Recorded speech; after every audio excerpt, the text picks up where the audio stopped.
একটা press release দেখে কেন্দ্রীয় যুব দলের আমাদের মোনায়েম মুন্না ভাই এবং নুর ইসলাম নয়ন দায় এদের অনুরোধে নাকি একটা কমিটি হয়েছে কালকে, পকেট কমিটি, যে কমিটি আমরা মির্জাগঞ্জ উপজেলা যুবদল প্রত্যাখ্যান করলাম।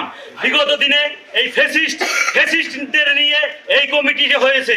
বিগত দিনে আপনারা জানেন এই 5ই আগস্টের আগে তাদের কোনো ভূমিকা ছিল না। তারা এই 5ই আগস্টের পরে নব্য কিছু বিএনপি সেজে ঢাকাতে কিছু খারাপ মানুষ আছে, কুলাঙ্গার মানুষ আছে, তারা তাদের মোনায়েম মুন্না ভাই এবং নুর ইসলাম নয়নদাকে ভুল বুঝিয়ে তাদের একটা পকেট কমিটি এনেছে। আমরা এই কমিটির তীব্র নিন্দা ও প্রতিবাদ জানাই। এবং এই কমিটিতে আপনারা জানেন কিছু লোক আছে ব্যবসা করে, তারা যুবদল কোনোদিন করে নাই, তারাও এই কমিটিতে আসছে। এবং কিছু দাদা বাবা ব্যবসা করে, আপনারা দেখবেন পেপার পত্রিকায় যৌথ বাহিনী তাদেরকে ধরছে। আমরা এর তীব্র নিন্দা করি। এবং কিছু ছাত্র দলের ফলাফল তারা এখনো কমিটিতে কোনো যায় না, কোনোদিন যুবদল করে নাই, তারা এই কমিটিতে আসছে।